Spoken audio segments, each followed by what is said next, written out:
하나님 말씀은 구약성경 창세기 39장 16절에서 23절까지입니다. 우리 같이 한 목소리로 함께 읽겠습니다. 그의 옷을 곁에 두고 자기 주인이 집으로 돌아오기를 기다려 이 말로 그에게 말하여 이르되 당신이 우리에게 데려온 히브리 종이 나를 희롱하려고 내게로 들어왔으므로 내가 소리질러 불렀더니 그가 그의 옷을 내게 버려두고 밖으로 도망하여 나갔나이다. 그의 주인이 자기 아내가 자기에게 이르기를 당신의 종이 내게 이같이 행하였다 하는 말을 듣고 심히 노한지라. 이에 요셉의 주인이 그를 잡아 옥에 가두니 그 옥은 왕의 제수를 가두는 곳이었더라.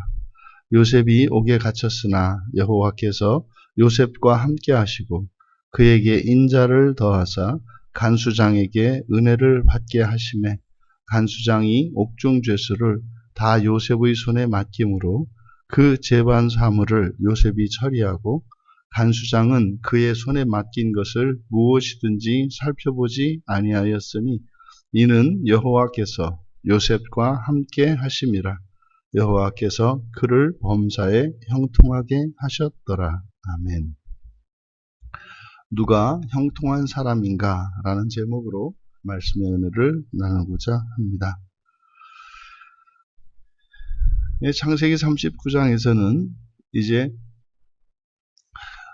노예로 팔려갔던 요셉이 보디발을 만나서 이제 신임을 얻고 그 가정 총무가 되어서 정말 어지간한 사람들보다 오히려 더 큰 권세를 가지게 되는 놀라운 하나님의 축복을 받은 이후에 이제 보디발의 아내, 그 주인의 아내인 주인의 아내에게 이제 유혹을 받고 오히려 이제 그것으로 인하여 누명을 쓴 사건에 대해서 살펴보고 있습니다.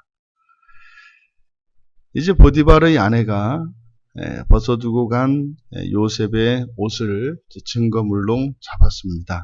이것은 이제 희롱의 증거물이죠. 그래서 그 증거물을 가지고 주인이 집으로 오기를 기다렸다. 자기 남편이겠죠. 자기 남편이 집에 돌아오기를 기다렸다. 그것은 뻔한 거 아니겠습니까? 이제는 그가 조작해 놓은 증거들과 증인으로 남편에게 요셉이 자신을 범하려 했다고 하는 사실을 고발하려고 하는 거죠. 이 보디발의 아내의 이 고발이 모함이 아니라 이것이 사실이라고 여길 수밖에 없는 뚜렷한 증거가 있고 또 그 집 사람들을 불러들여서 그 집 사람들에게 거짓으로 진술을 했기 때문에 증인도 있는 상황이었습니다. 그의 남편이 돌아왔을 때 보디발의 아내는 요셉의 이 희롱 사건이 있었음을 밝히고 또 그 자신이 히브리 종에게 희롱을 당한 그 책임이 남편에게 없지 않음을 밝히고 있습니다. 보디발이 요셉을 종으로 들였기 때문이라는 거죠. 아마도 이 이야기를 한 것으로 보아 맨 처음 요셉을 이 집으로 데려올 당시에 보디발과 보디발의 아내 사이에 서로 다른 의견을 가지고 있었던 것으로 보입니다. 그러니까 요셉을 데려온 보디발에게 책임을 묻고 있는 거죠. 그러니까 아마도 그때는 요셉을 마음에 들어 하지 않았겠죠. 보디발의 아내가. 그런데도 불구하고 보디발이 요셉을 데려온 것으로 보입니다. 그러니까 이제 과거에 자신의 뜻과 남편의 뜻이 달랐었는데, 즉 자신은 요셉을 들이지 말자고 했는데 보디발은 요셉을 들였고 요셉을 들인 이후에 보니까 집 안에서 남편뿐만 아니라 집 안에 있는 모든 사람들에게 인정을 받고 승승장구하는 모습을 보았던 거죠. 지금 요셉에게 누명을 씌울 뿐만 아니라 실제로 요셉이 그러한 일을 저질렀다고 하는 것을 전제로 해서 남편에게 책임을 추궁하는 것으로 보아서 바로 이 보디발의 아내가 남편의 뜻과 자신의 뜻이 다를 때 지고는 못 사는 그런 사람이었던 것으로 보여집니다. 왜냐하면 지금 요셉에게 그 누명을 씌운 것만으로도 사실은 이게 보통 사람 같아서는 뭐 할 수 없는 일일 건데 누명을 뒤집어 씌워놓고 마치 그것이 사실인 양 보디발의 아내는 생각을 하면서 그래서 그 요셉을 데려올 때 자신의 뜻대로 하지 않고 남편의 뜻대로 했던 그것을 원망하고 있기 때문입니다. 그러니까 지금 사실 이 보디발의 아내라고 하는 사람을 이제 생각을 해보면 참으로 인생이 굉장히 험난한 인생일 것입니다. 그러니까 실제로 보디발의 아내 정도 되면 뭐 걱정할 게 뭐가 있겠습니까마는 이 여인의 삶은 결코 행복할 수 없었던 그런 여인의 삶이었겠다라는 것을 우리가 본문에서 좀 벗어나서 이 여인의 삶을 우리가 생각해 볼 수 있을 것 같습니다. 이 아내의 말을 들은 보디발, 그 보디발은 이제 분노합니다. 이거는 뭐 있을 수 없는 이야기지 않습니까? 그러니까 여기서 우리가 알 수 있는 것, 이것은 마치 요셉이 노예로 보디발의 집에 들어가서 주인인 보디발로부터 엄청난 신뢰를 얻었고 그의 가족 그의 집에 모든 것을 위임받을 정도로 두터운 신망을 얻었음에도 불구하고 여기서 자신의 아내의 이 거짓말에 완전히 그동안의 신뢰를 저버리고 또 요셉에 대하여 자신이 가지고 있었던 이 신뢰를 완전히 잊어버리는 이 장면에서 아무리 보디발에게 인정을 받았던 요셉이라 할지라도 그는 여전히 노예일 뿐이었다라고 하는 사실을 깨닫게 됩니다. 이런 거죠. 이건 그리스도인들이 잊지 말아야 하는 사실입니다. 우리가 예수 그리스도를 믿고 이제 하나님의 자녀가 되기로 결단한 그 순간부터 우리는 이 세상에 있지만 하나님 나라에 속한 이들이 되었습니다. 그러니까 이 세상에서는 이방인일 수밖에 없고 결단코 이 세상에 속할 수 없다고 하는 사실을 잊으면 안 됩니다. 그런데 이것을 자꾸 잊죠. 그리고 더 이상은 여기가 나의 집이 있는 곳이 아니라는 사실을 잊어서는 안 됩니다. 잠시 잠깐 요셉이 보디발에게 인정을 받아서 정말 막강한 권력과 또 권한을 다 가지게 되었습니다만 이 거짓말 한마디로 여지없이 무너져버리는 이 관계, 뭐 이거 은박지 한 장보다도 더 가볍고 약한 관계 아니겠습니까? 이것을 우리가 잊어서는 안 돼요. 우리가 이 세상을 사는 것은요, 이 세상을 섬기기 위한 것임을 잊어서는 안 됩니다. 그런데 이 세상을 섬긴다라는 것이 뭐 다른 것이 아니라 하나님의 말씀을 따라 나를 세워가는 겁니다. 하나님의 말씀을 따라 그리스도께서 사셨던 그 삶을 따라 사는 거죠. 그랬을 때 그것이 이 세상에게 뿐만 아니라 나 자신에게 유익한 것이 됩니다.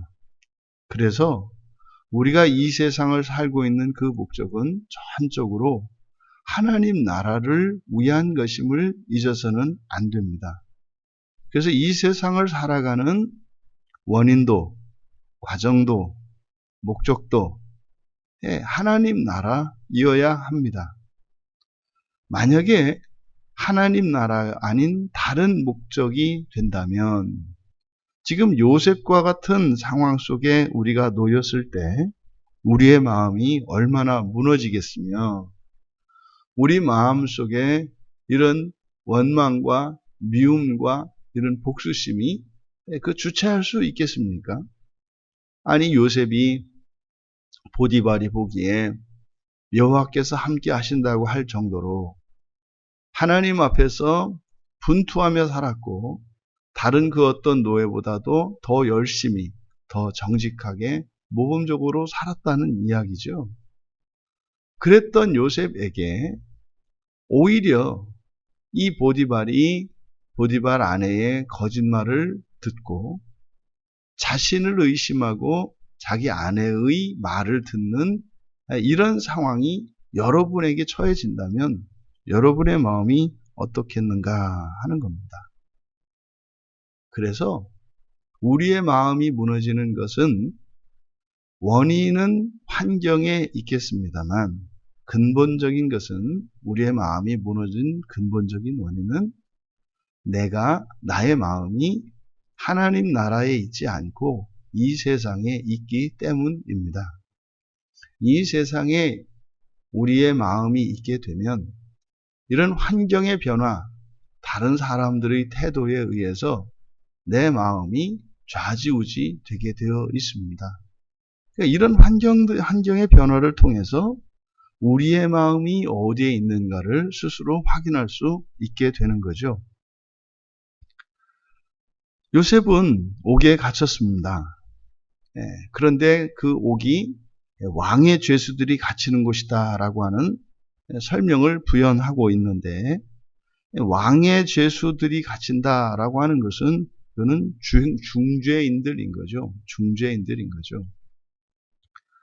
근데 지금 보디발은 자신의 아내의 말에 따르자면 종이었던 요셉이 마치 자신이 신임을 하고 권세를 주니까 자기의 아내를 넘본 것이 되었죠. 추행죄입니다.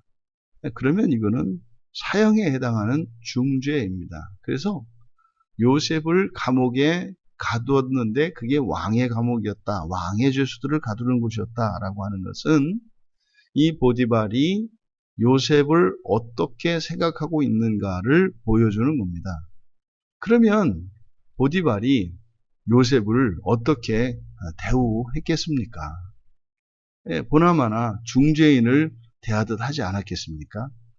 아니면 우리가 여기서 조금 비약을 한다면 보디발의 아내의 그 고발을 보디발이 믿지 않았다고 한다면 왜냐하면 평소에 자신의 아내가 어떠한 사람인지 알 수 있었기 때문입니다. 그러니까 보디발의 아내가 요셉을 유혹할 정도라면 평소에 그녀의 행실이 바르지 않았을 것임은 누구보다도 그의 남편이었던 보디발이 잘 알고 있었을 겁니다.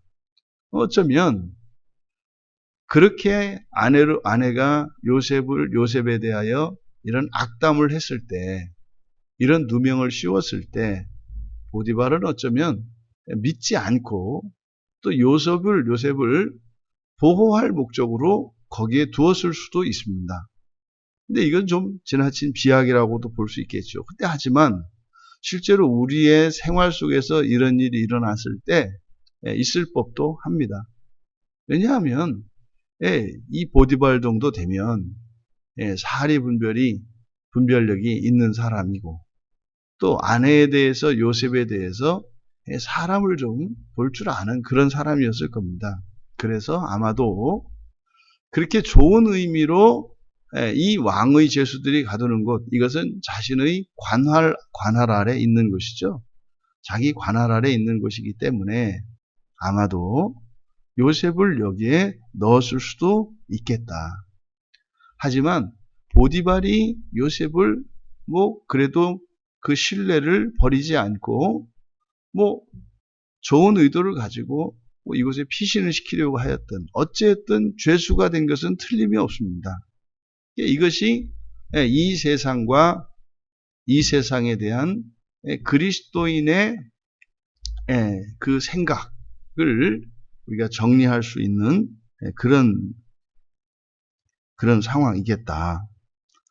이제 옥에 갇힌 요셉과 성경은 여호와께서 함께 하셨다. 그리고 인자를 더하셨다. 여기 인자가 헤세드입니다. 헤세드는 언약의 신실성을 말한다고 했지 않습니까? 인자를 더하셨다. 그러니까 언약을 지키시는 일에 힘을 더하셨다. 이런 일이겠죠. 언약은 요셉하고 언약을 맺은 적은 없지 않습니까? 그러면 요셉 자신은 하나님께서 꿈을 통해서 자신에게 계시한, 그래서 자신을 어떻게 해요? 이렇게 통치하는 통치자로 자신을 세울 것이라고 하는 그 꿈을 하나님의 계시로 믿었기 때문에 요셉에게는 그것이 언약이 되겠죠. 하나님께서 분명히 나를 높이실 것이다 라고 하는 그 계시를 믿는 그것이 언약이겠죠. 또 거슬러 올라가면 그의 조상인 아브라함과 이삭과 야곱과 맺으셨던 그 언약이 그의 언약인 거죠. 그러니까 여호와께서 인자를 더하셨다.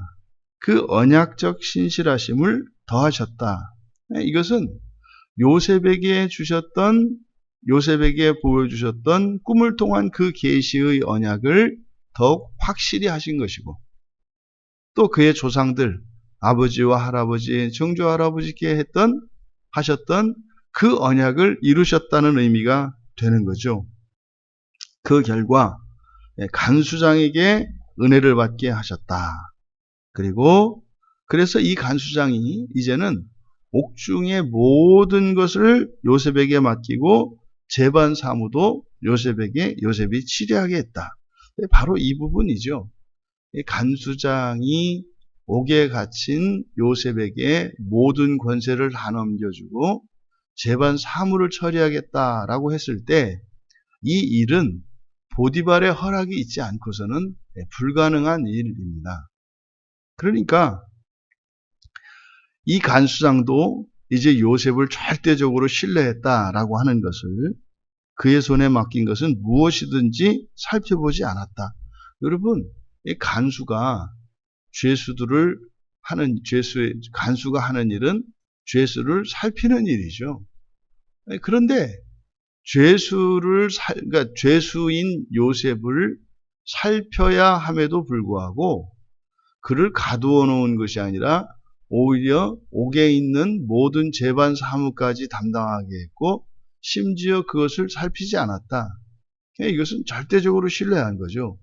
이것은 아마도 그래서 보디발이 요셉을 여전히 신뢰하고 있음을 나타낼 수 있다. 하지만 이런 증인과 증거물이 있기 때문에 그를 또한 그냥 둘 수는 없는 상황인 거죠. 그런데 여기서도 옥중에 있을 때도 요셉이 오히려 옥중의 죄수들을 다 돌보고 재반 사무까지 이렇게 맡아서 이렇게 감시를 받지 않고 전적으로 자기의 마음대로 할 수 있도록 된 것, 그것의 이유가 여호와께서 요셉과 함께 하셨기 때문이라고 이야기를 합니다. 그리고 그 함께 하신 여호와께서 그를 형통하게 하셨다. 여러분, 누가 형통한 사람인가요? 이 설교의 제목을 누가 형통한 사람인가 라고 정했는데 누가 형통한 사람일까요? 우리들이 요셉의 기사를 읽을 때 주의해야 할 것이 하나님 나라를 잊어서는 안 됩니다. 만약에 이 요셉의 기사에서 하나님 나라를 망각하게 되면 어떤 일이 일어나냐면 다시 마치 하늘을 날아오르던 독수리가 날개가 꺾여서 땅에 떨어지는 것과 같이 요셉에게 일어난 일들을 바라보게 해요. 요셉이 그런 거죠. 요셉이 형통한 사람이었던 것은 노예가 돼서 보디발의 집에 팔렸지만 그 집에서 최고로 권세 있는 자가 되었고, 또 보디발의 아내에게 누명을 뒤집어 쓰고 파렴치범으로 몰려서 감옥에 갇혔지만, 또 그 감옥에서도 또 간수장의 신임을 얻어서 그 안에 모든 일을 다 할 수 있는 권세를 누리게 되었고, 이러니 그가 형통한 사람입니다. 그런데 분명히 성경은 이야기한단 말이죠. 그 사람이, 요셉이 형통한 것은 일이 그렇게 되었기 때문이 아니라 여호와께서 그와 함께 하셨기 때문이라고 밝힌 것을 잊어서는 안 됩니다. 그러니까 요셉에게 일어난 그런 환경의 변화, 신분의 변화, 그것이 아니라 요셉이 여호와를 의지하였다는 거죠. 조심할 것은, 여호와께서 함께 하셨다는 것은 신비적으로 여호와께서 함께 하셨다는 의미가 아니라 무엇이라고 했습니까? 요셉이 여호와를 전적으로 의지하고 있는 사람이라고 하는 행실이 있었다는 거예요. 여호와께서 자신에게 꿈을 통해서 계시하셨던 그 일을 이루실 것이라고 하는 그 소망, 그것이 곧 부활의 소망이지 않습니까? 그 소망을 가지고 있었던 그것을 사람들이 보기에 여호와께서 함께 하신다고 한 것이다. 그럼 여러분, 형통한 사람은 누가 형통한 사람이에요? 여호와를 의지하는 사람입니다. 여호와를 의지하는 사람입니다. 여러분, 좋게 보니까 요셉이 이렇게 잘 된 것 같습니다만, 아니, 이미 요셉은 집에서 떠나서 말입니다. 귀한 아들의 자리를 잃어버렸고요. 노예가 되었어요. 신분이 좋아지는 게 아니에요. 점점점 악화되고 있어요. 언약의 집안에 이제 정말 장자권을 가지고 있는 요셉이었고요. 그가 자유도 없는 히브리인으로서 그냥 애굽의 종이 되어버렸어요. 노예가 됐단 말이에요. 그런데요, 이제는 죄인이 됐어요. 그러니까 그의 신분은 점점 악화되고 있습니다. 단지 죄인 되었을 때에, 종 되었을 때에 종 같지 않은 종의 삶을 살았고 죄인 같지 않은 죄인을 살았다는 것이지, 그것을 형통이라고 보면 안 된다 이 말이에요. 상황으로 보면은 얼마든지 더 비관적인 상황입니다. 그런데 그러한 상황 속에서 그가 비참하게 되지 않았던 것은 여호와께서 함께 하셨기 때문이라고 계속 반복적으로 나와요. 뭡니까? 여호와를 의지하는 거예요. 하나님이 주신 그 약속을 포기하지 않는 거예요. 그 소망을 붙들고 있는 거예요. 그러니까 여기서 가정총무가 되었느냐, 옥중에 있는 모든 간수들을 다 맡았고 재반 사무도 다 했느냐, 이게 아니에요. 환경이 아닙니다. 그의 신분은 오히려 점점점 더 나빠지고 있다니까요. 그러니까 여호와께서 함께 하심으로 그가 형통한 사람이 되는 거다. 그러니까요, 항상 여호와 하나님과, 다시 말해 하나님 나라와 이 세상 나라와 나는 삼각관계라는 것을 잊으시면 안 돼요. 세상과 하나님 나라와 나는 삼각관계예요. 하나님과 이 세상은 삼각관계예요.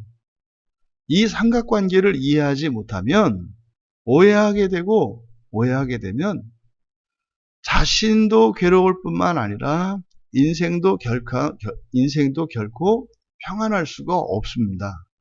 삼각관계인 것을, 마치 이것을 조화를 이룰 수 있는 양, 이것을 어떻게 해서든지 하나님 나라와 이 세상 나라를 타협시키려고 하고, 하나님과 이 세상을 어떻게 해서든지 좀 이 둘을 다 양다리를 걸치려고 하고, 그런 일은 있을 수가 없어요. 오직 하나님 편에 서든지 세상 편에 서든지 둘 중에 하나를 선택해야 하는 겁니다. 그러면 하나님 편에 섰을 때 그런 일들이 일어나요. 옥중에서도 죄수가 아닌 것처럼 살게 되는 일도 일어나고, 종이 되었어도 종이 아닌 자유인처럼 살게 되는 일이 부수적으로 일어나는 것이지, 그것이 형통의 증거이거나 그것이 형통의 목적이어서는 안 된다. 형통의 원인도 하나님이요, 형통의 목적도 하나님이라는 사실을 우리가 잊지 말아야 합니다. 여러분들이 형통한 사람이냐, 형통하지 않은 사람이냐, 그것은 여러분들이 우리 주 예수 그리스도만을 목적으로 삼고 그분만을 우리의 인생의 모든 것의 원인으로 삼고, 여러분들의 목표가 그분과 함께하는 그 완전한 나라에서의 영원한 삶을 여러분들이 목적으로 하고 있다면 바로 여러분이 형통한 사람인 겁니다. 지금의 삶이 어떠하냐가 그 사람의 형통함을 결정하는 것이 아니라 하나님께서 우리를 창조하시기 전에 세우셨던 그 창조의 놀라운 계획, 사람 된 우리를 하나님 자녀 삼으시고 하나님 나라의 유업을 맡기시겠다고 하셨던 그 꿈, 그것을 향하여 점점점 나아가는 것이 형통한 것이지, 이 세상에서 살림살이가 좀 늘어나고 이 세상에서 좀 명예를 얻고 사람들에게 이런 인기를 얻고 신뢰를 얻는 이런 것이 형통이 아니다라고 하는 것을 기억하셔야 합니다. 요셉의 형통은 여호와께서 함께 하시기 때문이었습니다. 그러면은요, 여러분, 여호와께서 함께 하시는 것은 누가 결정할 일입니까? 여호와께서 결정하십니까? 여러분이 결정하십니까? 여러분이 결정하시는 일이에요.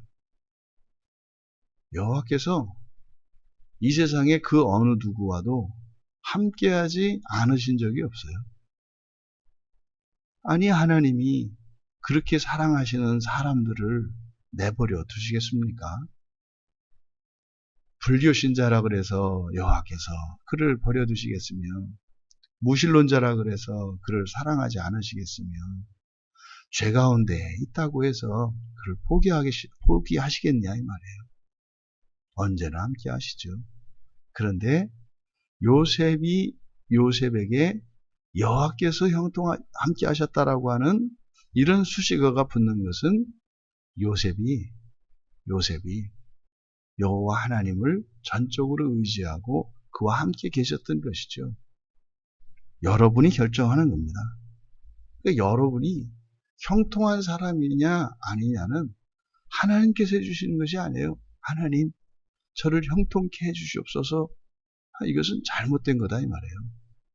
뭡니까? 이 기도는요, 간구가 아니라 약속의 기도인 거죠. 이건 여러분들이 취하셔야 될 내용인 거지, 이거는 하나님께 기도할 내용이 아니에요. 기도는 뭡니까? 여러분들이 형통한 사람이 되어서 형통한 사람으로 살고자 할 때 여러분 안에 있는 하나님이 아닌 사람에 대한, 하나님 나라가 아닌 이 세상 나라에 대한 애착을 발견했을 때, 하나님 나를 더 하나님을 의지하게 하옵소서, 하나님 이 세상에 대한 애착을 끊어버리고 나의 소망이 더욱더 하나님 나라에 있게 하옵소서 라고 기도할 일이지, 나를 형통케 하옵소서라고 하는 기도는 있을 수가 없다. 여러분이 결정하시는 거예요. 여러분이 만약에 주님과 함께 살고자 한다면 여러분의 상황이 어떠함과 상관없이 여러분은 형통한 사람입니다. 형통하기를 원하는가? 아니면 어떻게 해서든지 이 세상에서 잘 살기만을 바라는가? 그것은 양자택일입니다. 여러분들이 결단코 동시에 가질 수 없는 것을 가지려고 하는 거죠. 여러분 여기서 하나님께서 형통케 하시면 분명히 형통케 하시는 일이 일어난다니까요.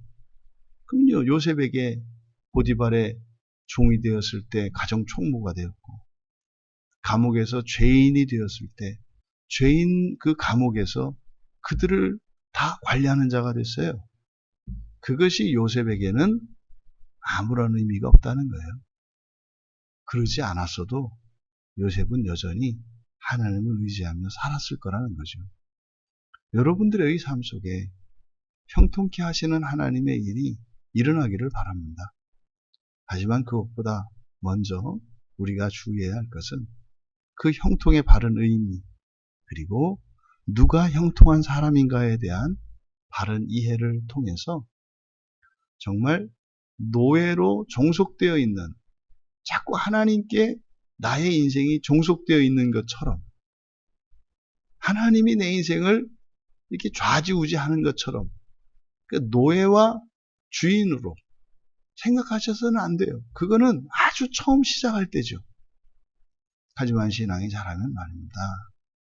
여러분의 인생을 언약 안에서 스스로 이끌어갈 수 있어야 합니다. 그것이 형통한 사람입니다. 오늘 하루 형통한 사람으로, 또 여러분의 평생이 그렇게 형통한 인생이 되시기를 주님의 이름으로 축원합니다. 존귀하신 하나님, 성경을 통해서 끊임없이 저희들에게 말씀하시는 것은 이 세상의 종되었던 저희들을 하나님의 자녀 삼으셨고, 저희들의 전 인격과 저희들의 본성을 바꾸시고 변화시키기를 원하시는 하나님이신 것을 다시 한번 깨닫게 됩니다. 예수 그리스도로 말미암아 구원을 얻은 자들로서 이제는 노예의 근성을 버리고 하나님의 자녀답게 그렇게 변해가고 온전해져 가며 또한 그렇게 살아감으로 하나님 자녀된 것을 느끼고 감사하며 살아갈 수 있는 저희들 모두가 되게 하옵소서. 감사하며 예수님의 이름으로 기도하옵나이다.